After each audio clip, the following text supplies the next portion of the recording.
Hi, my name is Rachel. I have NF2. I was diagnosed in 2013.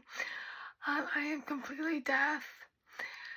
And the reason I make this video is because next month is May, also known as NF Awareness Month.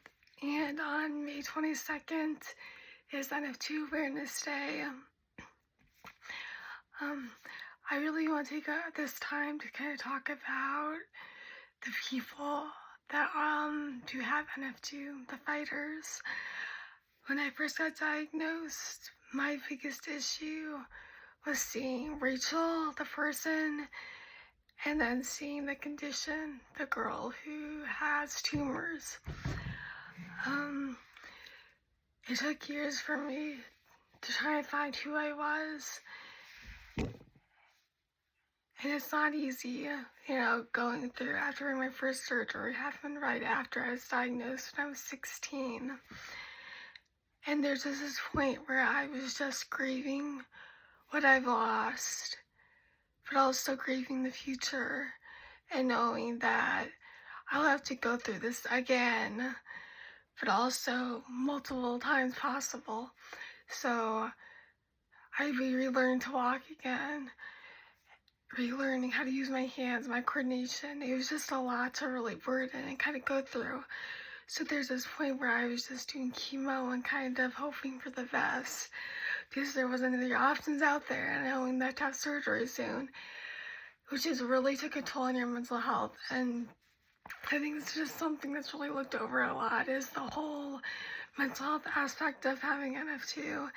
And this is where I kind of would bring my own awareness and tell my story about how getting help and learning more kind of robbed me out from being this really shy, timid, newly diagnosed girl to the person I am today, where I can proudly talk about it.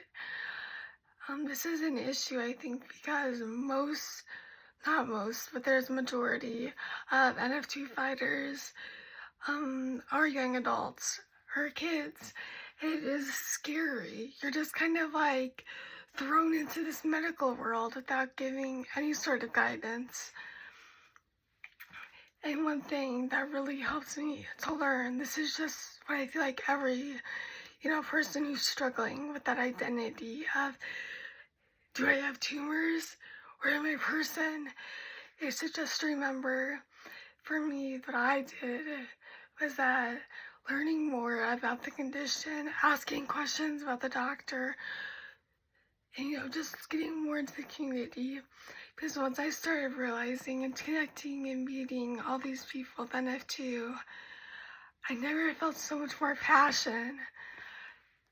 These are people with souls and purpose every day. We fight, we survive, we get past this. We do not let NF2 define us, and that brought me strength to do this activism, because I want to shine a light. I want to find a cure. I want to end this.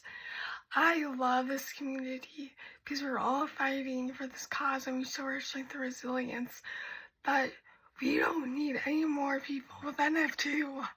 We need a cure. We need funding. So this May, let's just all come together, spread awareness, and shine a light to end this condition.